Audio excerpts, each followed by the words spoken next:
Hello. അപ്പോൾ ഇന്നത്തെ നമ്മുടെ സ്നാക്ക് എന്താണെന്ന് വെച്ചാൽ കോളിഫ്ലവർ ബജിയാണ് കേട്ടോ. വളരെ സിമ്പിളായിട്ട് ഉണ്ടാക്കാൻ പറ്റിയിട്ടുള്ളതാണ്.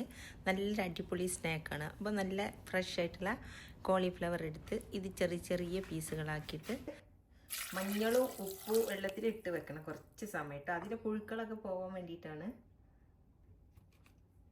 ഉപ്പിട്ട് കൊടുക്കാം.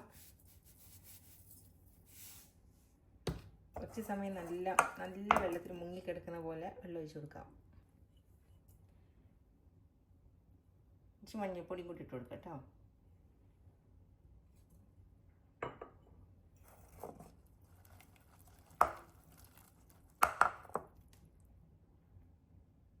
ഇനി ഈ കോളിഫ്ലവർ ബജി റെഡിയാക്കാൻ വേണ്ടി നമുക്ക് കുറച്ച് മാവുകൾ തയ്യാറാക്കാനുണ്ട്. അപ്പോൾ ആദ്യം കുറച്ച് മൈദ എടുത്ത് ഒരു ബൗളിലേക്ക് ഇട്ട് കൊടുക്കാം. പിന്നെ അരിപ്പൊടി കേട്ടോ, അരിപ്പൊടിയും കൂടെ ചേർത്ത് കൊടുക്കാം. ഇനി ഇതിലേക്ക് കടലമാവാണ് എടുത്ത് കൊടുക്കുന്നത് അടുത്തത് കേട്ടോ. അങ്ങനെ 3 പൊടികളാണ് മെയിനായിട്ടും ചേർക്കുന്നത്. ഇനി കടലമാവ് ഞാൻ കുറച്ചിട്ടാണ് ചേർക്കുക. കൂടുതലും മൈദയും പിന്നെ അരിപ്പൊടിയാണ് ചേർക്കുന്നത്. ഇതിലേക്ക് ആവശ്യത്തിനുള്ള ഉപ്പിട്ട് കൊടുക്കാം. പിന്നെ മുളക് പൊടി, മഞ്ഞൾപ്പൊടി. ഇതാണ് ഞാൻ ബജിക്ക് വേണ്ടിയിട്ട് മെയിനായിട്ട് ചേർക്കുന്നത് കേട്ടോ, കോളിഫ്ലവറിൻ്റെ.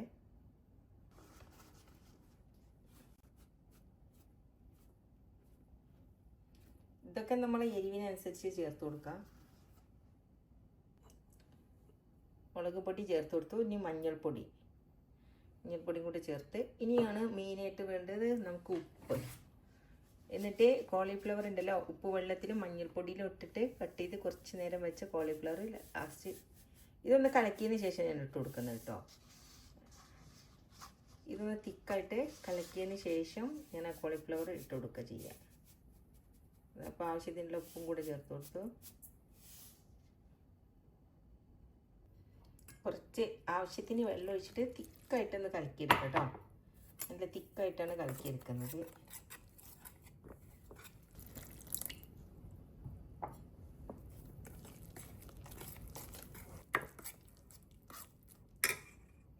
ഇനി ഇതിലേക്ക് നമ്മൾ വെള്ളത്തിലൊക്കെ ഇട്ടിട്ട് കഴുകിയെടുത്ത കോളിഫ്ലവറും കൂടി ചേർക്കുമ്പോൾ ഒന്നുകൂടി മാവ് ലൂസ് ഔട്ടാണ്. അപ്പോൾ ആദ്യം ഞാൻ കലക്കി വെക്കുമ്പോൾ ഇത് അതേ രൂപത്തിൽ കുറച്ച് തിക്കായിട്ടാണ് കലക്കുന്നത്.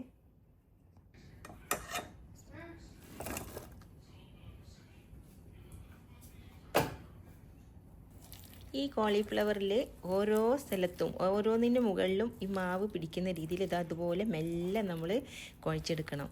എല്ലായിടത്തും ഈ മാവ് എത്തണം കേട്ടോ. അപ്പോൾ അതുപോലെ പൊടിഞ്ഞു പോവാതെ അതുപോലെ മെല്ലെ നമുക്കിതൊന്ന് കുഴച്ചെടുക്കാം.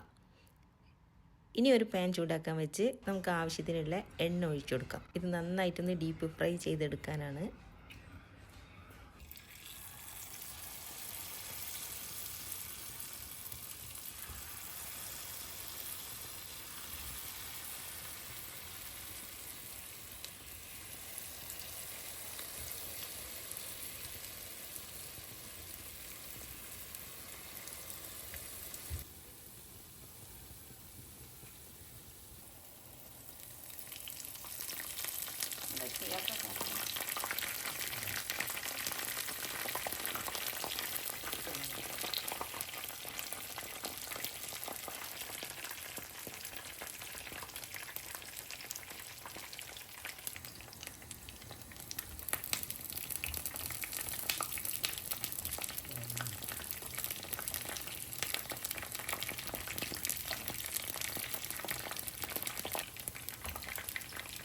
അപ്പോൾ കോളിഫ്ലവർ ബജി ഇവിടെ റെഡി ആയിട്ടുണ്ട് കേട്ടോ. അപ്പോൾ ഇത് നമുക്ക് എണ്ണയിൽ നിന്ന് കോരി മാറ്റാം.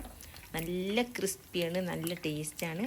നമുക്ക് ഏത് സമയത്തും ചായയുടെ കൂടെ കഴിക്കാൻ നല്ല സിമ്പിളായിട്ടുള്ളൊരു സ്നാക്കാണ്. അപ്പോൾ ഇത് അറിയാത്തവർ തീർച്ചയായിട്ടും ഒന്ന് ട്രൈ ചെയ്ത് നോക്കുക. കോളിഫ്ലവർ വെജിറ്റബിൾ കഴിക്കാത്ത കുട്ടികൾക്ക് ഇങ്ങനെ ഉണ്ടാക്കി കൊടുത്തിട്ടുണ്ടെങ്കിൽ തീർച്ചയായിട്ടും അവർക്ക് ഇഷ്ടപ്പെടും. ഞാനിവിടെ ഇടയ്ക്കൊക്കെ ഉണ്ടാക്കി കൊടുക്കുമ്പോൾ കുട്ടികൾക്ക് നന്നായിട്ട് ഇത് ഇഷ്ടപ്പെടാറുണ്ട്. നല്ല ചൂടോടെ തന്നെ നല്ല ക്രിസ്പി ആയിട്ട് കൊടുക്കുമ്പോൾ അവർക്ക് നല്ല ഇഷ്ടമാണ്. അപ്പോൾ ഇനിയും പുതിയ റെസിപ്പിയുമായിട്ടോ പുതിയ വ്ളോഗുമായിട്ടോ അടുത്തൊരു വീഡിയോയിൽ കാണും വരെ thank you. Take care. By.